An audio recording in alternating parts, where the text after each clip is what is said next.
Bonjour à vous, futurs candidats à l'examen. Je suis Benoît, développeur, formateur et jury. Je suis dans le milieu du développement depuis maintenant une vingtaine d'années. Je suis jury sur des épreuves DWWM, CDA et CDUI depuis maintenant 4 ans et sur l'ancien et le nouveau référentiel. Pourquoi j'ai décidé de faire cette vidéo? J'ai fait cette vidéo pour vous aider à construire vos présentations. Je vois très régulièrement des présentations mal construites, qui ne suivent pas de fil logique et qui du coup vous desservent dans vos explications. Je vais faire cette vidéo spécifiquement pour les DWWM et les CDA. Je ferai une autre vidéo ultérieurement pour des CDUI. Alors, n'attendons plus et partons tout de suite dans le vif du sujet. Alors, comment faire une bonne présentation? Il faut bien imaginer que vous êtes là pour vous vendre. Bien évidemment, on ne vous demande pas d'être des commerciaux, mais il va falloir faire un petit effort. Il faut vous mettre en avant, il faut vous montrer vos connaissances, il faut nous parler. En termes d'outils, il faut bien sûr que vous rédigiez un document à nous présenter qui sera diffusé soit sur un port, sur un rétroprojecteur, une télé ou autre moyen de diffusion. Ça, c'est pas vous qui gérez malheureusement, c'est l'endroit dans lequel vous vous retrouverez. Alors, en termes d'outils, il n'y a pas d'obligation. Il y a bien sûr des outils comme PowerPoint qui sont très connus. Aujourd'hui, vous avez également des outils comme Genially, Figma et d'autres encore. J'imagine que vous en connaissez certainement, que moi je ne connais pas. Voilà, surtout, n'hésitez pas à utiliser des outils qui font des choses esthétiques et qui ne vous prennent pas 2 heures pour faire une slide. Il y a bien évidemment ce que je vous conseille, des templates que vous pouvez trouver à droite à gauche sur internet. Ils ont l'avantage déjà d'être jolis visuellement et on n'est pas tous des graphistes, les goûts et les couleurs c'est toujours très discutable. Donc évidemment, si vous ne sentez pas de gérer les couleurs de votre template ou des animations, partez sur des templates tout faits. Nous ne vous jugerons pas là-dessus. Ensuite, comment on va imaginer une présentation? Pour ne rien oublier dans une présentation, en fait, on va l'imaginer en forme d'entonnoir. Entonnoir, pourquoi? Parce que moi, je vais d'abord vous parler de la généralité, donc quelque chose de très large, le haut de l'entonnoir, et durant ma présentation, je vais aller de plus en plus finement vers le but, quelque chose de très précis, d'accord? Et bien entendu, à la fin, nous finirons par une conclusion, un point d'arrêt à la présentation pour que vos interlocuteurs sachent que votre partie est terminée et qu'il est temps pour eux éventuellement de poser des questions. Alors, moi je vais vous parler de ce que j'apprécie moi en tant que jury pour qu'on me fasse une présentation dans laquelle je vais retrouver tous les éléments dont j'ai besoin. Alors, auparavant, il y a quand même des petites choses qui peuvent paraître évidentes, mais je vais quand même les rappeler. Vous faites une présentation, vous êtes face à des gens, bien évidemment un petit bonjour, j'ose espérer que vous l'aurez fait au moins en rentrant dans la salle. Quand vous commencez votre présentation, un petit bonjour, ça mange pas de pain, un petit je m'appelle Benoît, voilà, auparavant j'étais dans tel domaine et voilà pourquoi maintenant je veux faire cette formation et c'est aujourd'hui pour ça que je passe devant vous. Voilà, on recontextualise un peu son parcours personnel très rapidement, voilà. Bien évidemment, encore une évidence, on ne vient pas en short, on fait un minimum d'efforts vestimentaires. Les gens que vous aurez en face de vous sont des professionnels, ils font également un effort. Alors, on va pas venir en costume cravate, c'est pas non plus ce qu'on vous demande, bien évidemment, mais un minimum d'efforts, ne venez pas en tongs et en short. Voilà, c'est le plus important. Alors, revenons donc maintenant sur le document que vous allez présenter. Votre document. Comme je l'ai dit, vous faites une petite slide d'introduction, bonjour, qui porte sur vous. Voilà, deuxième slide, vous allez commencer à pouvoir parler du projet. Vous nous expliquez quel est le sujet de votre projet.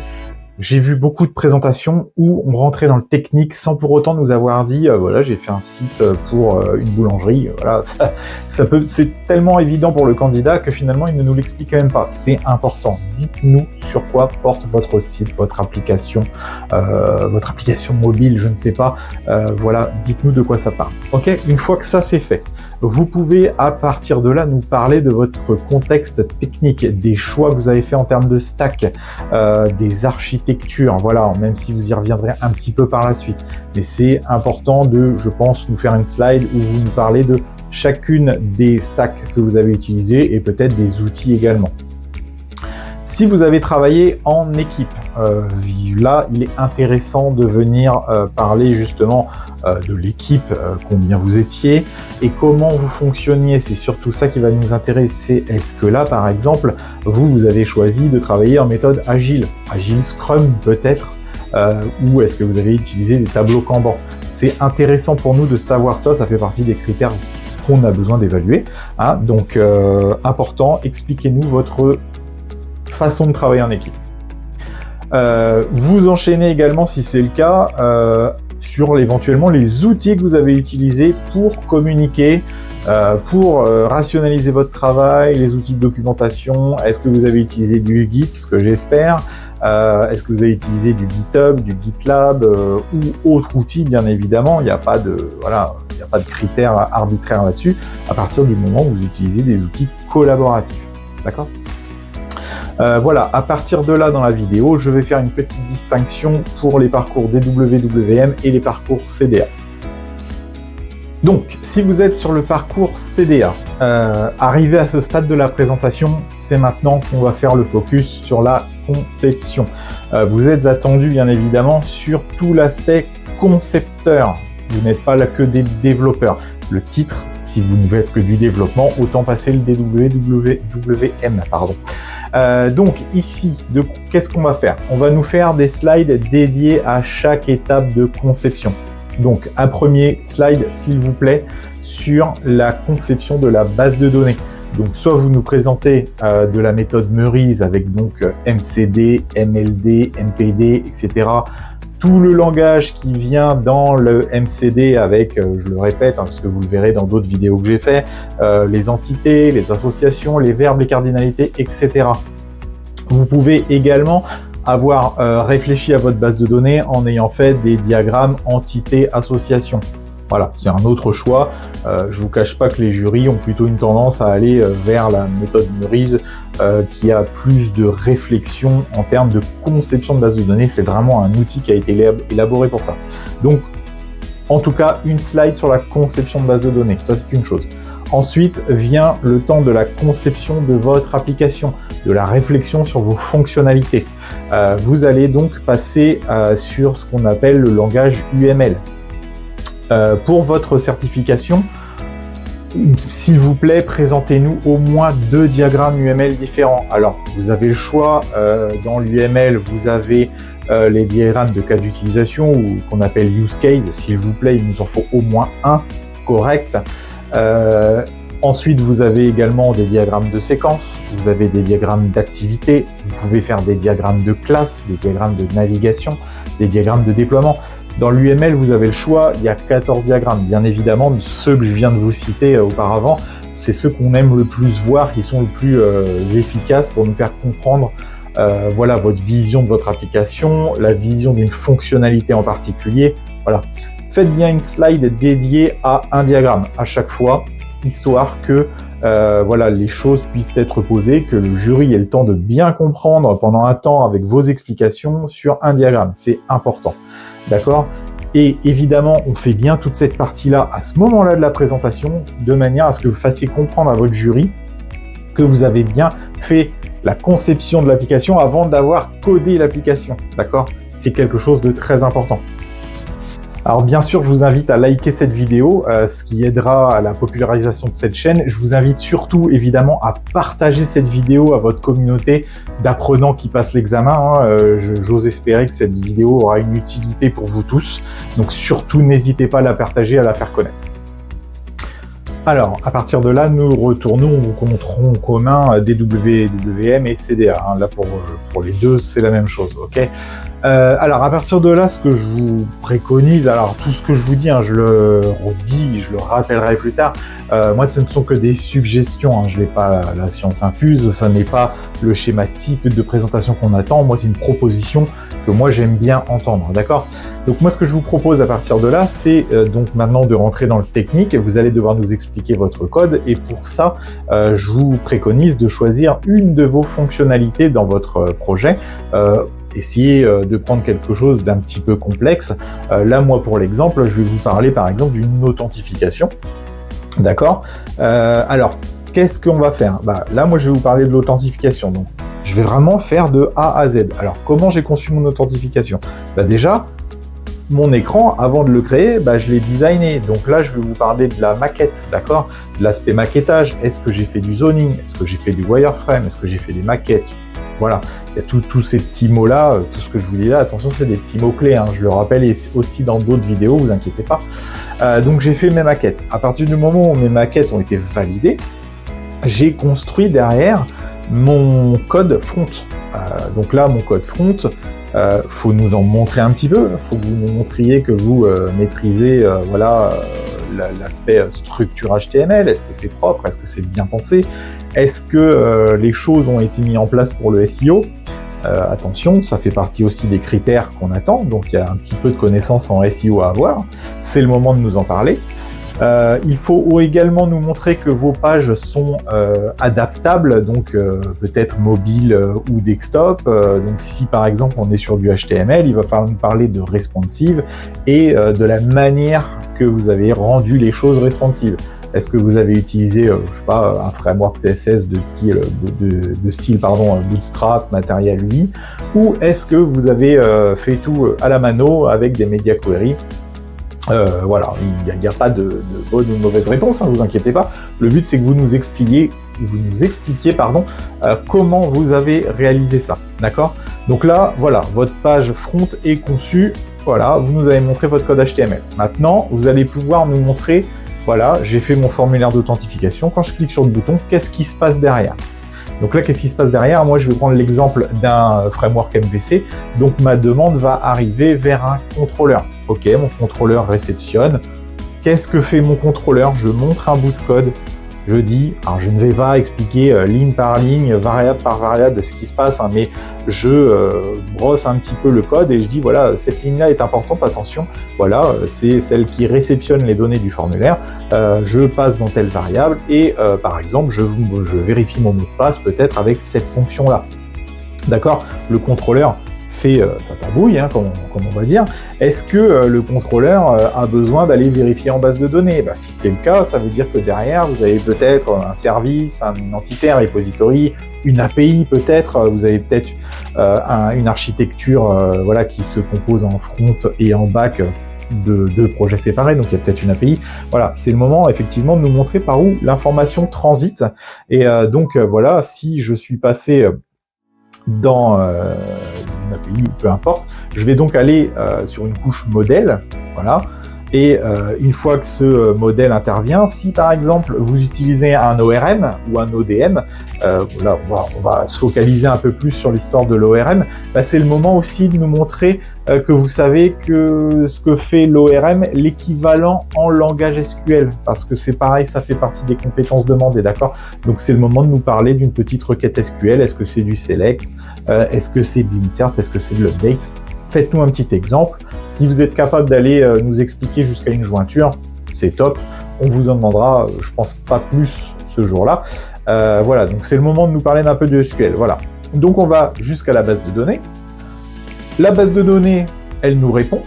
Et bien là, c'est pareil. Faites le chemin inverse, expliquez le chemin de votre donnée jusqu'au retour à la page suivante. Voilà, comme ça, en faisant l'explication d'une fonctionnalité complète strat par strat, vous aurez brossé la compétence front, la compétence back, l'architecture. Tout ça, c'est des choses, voilà, en suivant le fil d'une fonctionnalité, normalement, vous couvrez tout.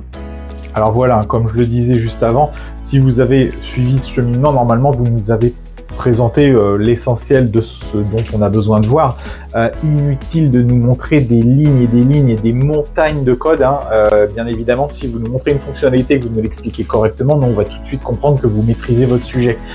C'est pas la quantité qui va nous prouver ou vous faire valider le titre. Hein. C'est vraiment la qualité, la compréhension, la compétence, encore une fois, que nous, on cherche à valider. Alors, personnellement, dans cette configuration, moi, à ce moment-là de la présentation, j'aime bien que vous reveniez sur les points de sécurité, parce que c'est quelque chose où vous ne pouvez pas passer au travers. Il faut absolument nous parler de sécurité. Donc là, moi, ce que je vous conseille, c'est de nous faire une slide dédiée à chaque, on va dire, allez, on va parler peut-être de failles de sécurité, parce que c'est pareil, il y a des termes que nous attendons particulièrement. Donc vous allez nous parler des failles et idéalement, montrez-nous dans votre code à quel endroit vous vous êtes protégé, comment vous vous êtes protégé de ces failles. À ce moment de votre présentation, il y a des éléments qu'on n'a pas encore couverts.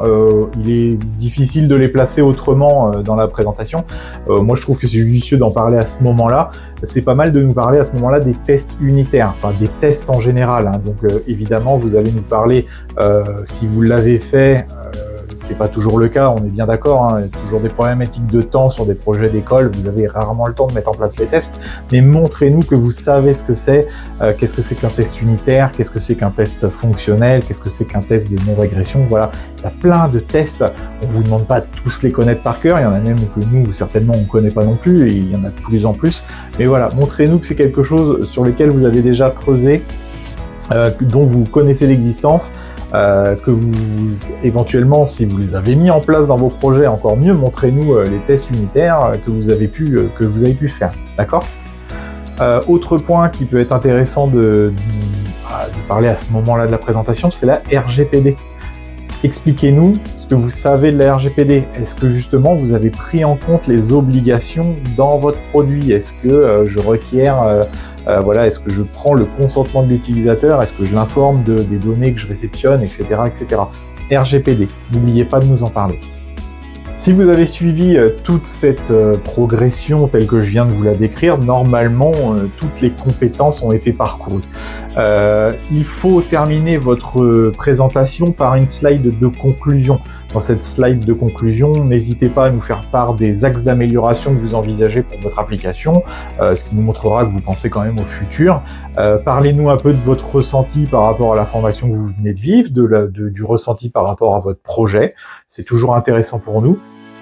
Et terminez bien par une phrase de conclusion qui fait bien comprendre à votre auditoire que votre partie est terminée et que si éventuellement, comme c'est le cas pour votre soutenance, il y a une partie question, que c'est bien maintenant la main au jury.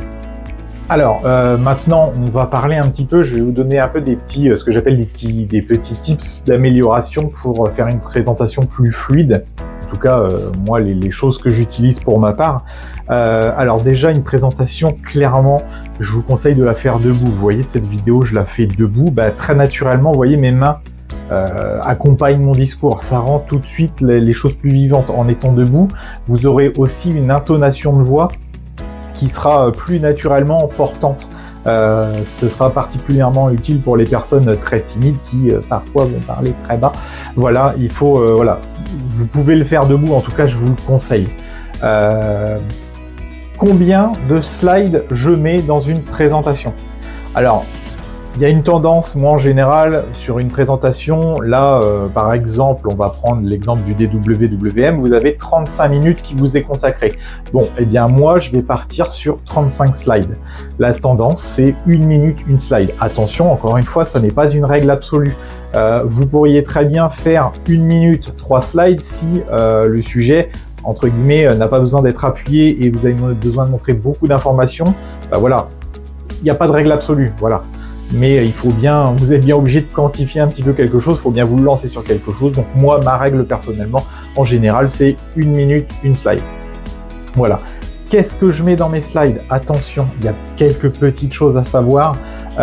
Dans un slide, je ne vais évidemment pas mettre une montagne de texte parce que quand on met beaucoup de texte dans une slide, il y a un effet très pervers à ça, c'est que votre auditoire, d'un seul coup, va se mettre à lire votre texte, c'est quelque chose de naturel, et du coup va arrêter de vous écouter. Donc des slides, qu'est-ce que c'est? C'est éventuellement un visuel et des phrases d'accroche, d'accord? Vous êtes là pour accompagner ces phrases d'accroche, c'est votre discours qu'ils sont venus entendre, c'est vos explications. D'accord, donc vous l'agrémentez avec un support visuel, tant mieux, c'est sympa, c'est ce qu'il faut, mais pas de montagne de texte, d'accord. Pour votre présentation, vous pouvez également, vous pouvez bien évidemment, accompagner de notes. Moi, là, vous ne le voyez pas, mais mes notes sont en face de moi, bien évidemment. On a toujours le droit d'avoir des notes, on n'a pas une mémoire d'éléphant, c'est tout à fait normal. Donc, qu'est-ce que je vous conseille? Alors, si vous utilisez du PowerPoint, tous les outils, comme je vous disais tout à l'heure, du Geniali, du Figma, etc., ont souvent un mode présentateur dans lequel vous pouvez diffuser sur un écran, et vous, de votre côté, vous avez votre présentation, le slide d'après, et vous pouvez avoir vos notes. D'accord? Et vous avez également un petit chrono en général. Attention à vos notes. Vos notes, c'est pareil, ne faites pas des phrases complètes, parce que si vous commencez à lire vos notes, là, c'est vous qui allez décrocher, et du coup, votre auditoire également. Des notes, c'est des mots-clés. Moi, par exemple, je mets le mot « note » pour vous parler de tout ce que je suis en train de vous dire, mais je n'ai mis que le mot « note ». C'est juste un moyen mnémotechnique pour vous relancer la machine. On peut perdre son fil, c'est totalement normal. Vos notes sont là pour ça, mais attention, il ne faut pas les lire mot à mot. Ce serait catastrophique, d'accord? Le chrono dont je vous parlais aussi, quelque chose de très important. Durant vos présentations, vous avez 35 minutes ou 40 minutes selon le titre que vous passez qui vous sont attribués. Vous n'aurez pas une minute de plus, d'accord? Donc attention au temps. Vous avez un petit chrono, ou vous avez aussi le droit de mettre un petit chrono sur un téléphone. Vous en avez totalement le droit, il n'y a pas de souci. Mais c'est pour ça, il faut faire attention au timing. Il y a d'ailleurs, par rapport à ça, souvent un effet un petit peu, quand vous arrivez dans les présentations, c'est des choses sur lesquelles vous n'avez pas l'habitude. Il y a un petit effet de stress, et souvent quand on est stressé, on parle rapidement, ce qui a tendance souvent à raccourcir les présentations, et vous vous retrouvez la plupart du temps à une demi-heure de présentation alors que vous avez 35-40 minutes, donc il y a 10 minutes de temps mort. Alors bien évidemment, là le jury va commencer à vous poser des questions, si vous n'avez plus de choses à dire, tant pis. Alors c'est pour ça aussi que je vous conseille, comme je vous le disais tout à l'heure, vous prenez, imaginons 35 slides parce qu'il y avait 35 minutes, mais prévoyez après votre slide de conclusion des slides bonus sur des sujets que vous auriez bien voulu approfondir si vous aviez eu plus de temps. Si vous avez été stressé, que ça a été trop vite, c'est cool, on a nos slides bonus, donc c'est à ce moment-là qu'on va en parler, d'accord? Une présentation telle que celle-là, ça se répète. Le jour de l'examen, vous ne pouvez pas vous permettre de faire 50 minutes parce que vous ne l'aviez pas répété. Non, non.